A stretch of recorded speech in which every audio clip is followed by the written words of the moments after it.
بسم اللہ الرحمن الرحیم۔ السلام علیکم ورحمۃ اللہ وبرکاتہ۔ ناظرین گرامی، مرنے والے پر سب سے زیادہ سخت اور دقت والا وقت کب ہوتا ہے اور میت کی روح کب پکارتی ہے، یہ سب کچھ جاننے کے لیے اس ویڈیو کو آخر تک ضرور دیکھیے گا۔ مجھے امید ہے یہ سب کچھ سن کر آپ دوستوں کی دنیا اور آخرت کی زندگی سمجھ جائے گی۔ تو محترم خواتین و حضرات، حضرت سیدنا ضحاک رضی اللہ تعالیٰ عنہ سے روایت ہے کہ نبی کریم صلی اللہ علیہ وآلہ وسلم نے فرمایا کہ میت پر سب سے زیادہ سخت حالت اس وقت ہوتی ہے جب اسے غسل دینے والا اس کو نہلانے کے لیے آتا ہے، اس کی انگلی سے انگوٹھی اتارتا ہے، جسم سے لباس اتارتا ہے، سر سے عمامہ جدا کرتا ہے۔ اس کی روح بے چین ہو کر فریاد کرتی ہے، جس کی آواز جن و انس کے سوا سب سنتے ہیں، اور کہتی ہے: اے نہلانے والے، تجھ کو اللہ عز و جل کی قسم، میرے کپڑے بہت نرمی سے اتارو، کیونکہ ملک الموت کے پنجے کی تکلیف سے مجھے پورے طور پر ابھی آرام نہیں ملا۔ پھر جب اس کو تختے پر لٹا کر اس پر پانی ڈالا جاتا ہے تو روح چلاتی ہے: اے نہلانے والے، خدا کے واسطے میرے جسم کو قوت سے ہاتھ نہ لگا، کیونکہ وہ جان کنی کی سختی سے زخمی اور چور چور ہو رہا ہے۔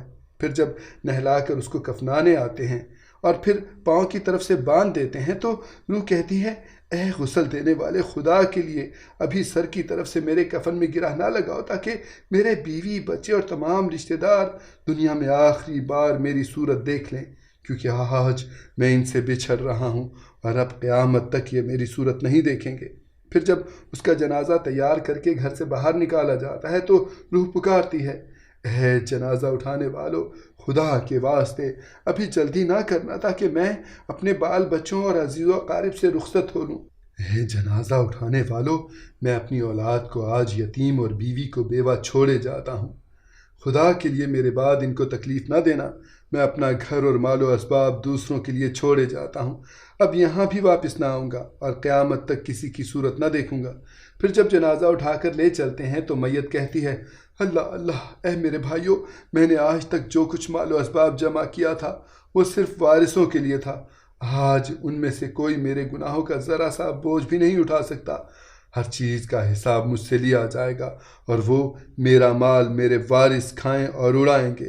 پھر جب نماز جنازہ کے بعد دفن سے پہلے کچھ لوگ اپنے اپنے گھر جانے لگتے ہیں تو میت کہتی ہے: اے میرے بھائیوں، خدا کے واسطے ابھی سے ایسا ظلم نہ کرو، مرنے والا تم سے مانوس تھا اور تم دفن سے پہلے لوٹے جاتے ہو۔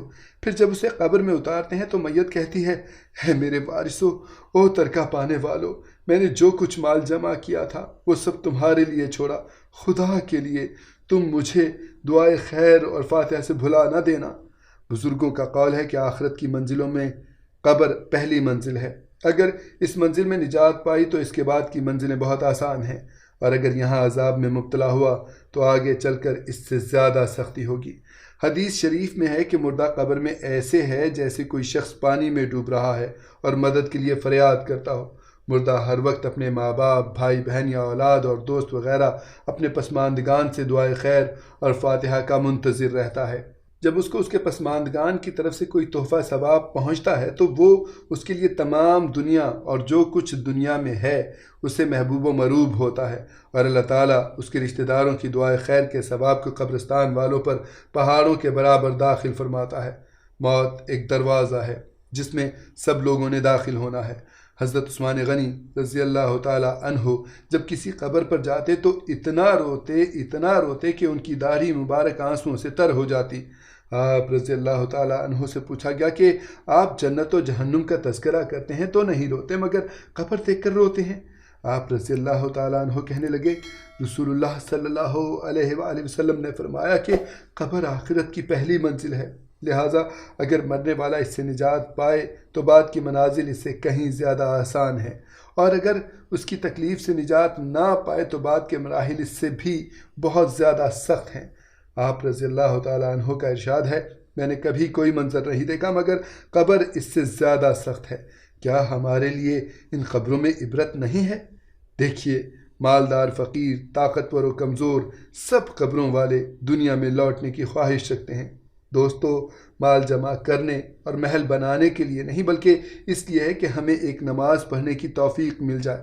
کاش ہمیں ایک دفعہ سبحان اللہ کہنے کی فرصت دے دی جائے، لیکن اب ناممکن ہے، کیونکہ اب اعمال نامے لپیٹ دیے گئے ہیں، روح جسم سے نکال لی گئی ہے۔ زندگی کی مہلت ختم ہو گئی ہے، اب ہر میت اپنے عمل کی مرہون ہو کر قبر میں پڑی ہے۔ ایک حاجت مند حضرت عثمان غنی رضی اللہ تعالیٰ عنہ کے دروازے پر غروب آفتاب کے بعد آیا۔